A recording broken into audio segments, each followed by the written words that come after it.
Brilliance Audio presents Misadventures with a Professor by Simone. Performed by Natalie Eaton and Roger Hampton. I remembered a backup battery charger, lipstick, condoms, my passport, a disposable toothbrush, and an appropriate amount of petty cash in case of emergency. I spent hours perfecting my hair and makeup into a look that proclaimed the perfect blend of sexual and social experience. I researched my route and destination and reviewed my notes for the plan. I was prepared for every single contingency, except the most obvious one, which is that it rains in England sometimes. Okay, a lot of times. It rains in England a lot of times. And I forgot the damn umbrella in my hotel room. I squint up at the street sign on the building next to me and then back down to my phone, trying to get my bearings. Unfortunately, the rain has made it nearly impossible to view the app on my screen. And even more unfortunately, I'm certain I've never come across this street in all my planning and preparation. Which means I'm definitely lost.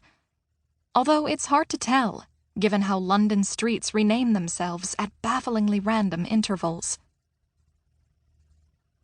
And it's while I'm standing there, trying to rub my rain-spattered screen on my equally rain-spattered dress, that the silver drizzle decides to become a downpour, darkening the already dim evening and soaking through my dress and hair in a matter of seconds.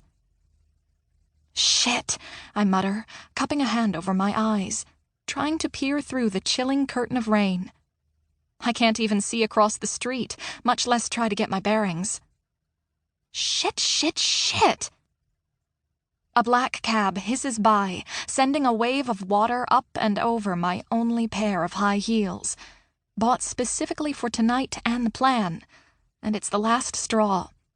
Screw getting my bearings, I want to get dry. I start walking, heels squelching as I go, and in a fit of pique, I yank them off my feet and start jogging barefoot down the slick sidewalk, wondering how my perfectly orchestrated agenda got so off-kilter. When my father arranged for me to spend the summer with an old friend of his as a research assistant, I was beyond excited. An entire summer in the English countryside cataloging old books and annotating metadata? Basically paradise for me. But my real excitement came when I realized I'd have a night alone in London before I went to Professor Graeme's house. A single night in one of the best cities in the world to fix a very serious problem of mine. I, Zandy Lynch, 22 years old and soon-to-be graduate student, am a virgin. And that is no longer acceptable. I'm tired of ending my nights with a skinny margarita and a vibrator. I'm tired of dates that go nowhere. Tired of coming home alone. Tired of lying in bed with a hollow ache that no amount of battery power can massage away. And it was as I was poring over my acceptance letter for library school that I realized I've become that silly old stereotype, the spinster librarian, the virgin nerd. Ugh. It's not fair. I never asked to be a virgin at 22. I never asked to be a spinster. All I ever asked for was a cute guy with a willing penis. Okay, well, and a college education. Preferably graduate level or higher. And a good job. Preferably in academia or a related field.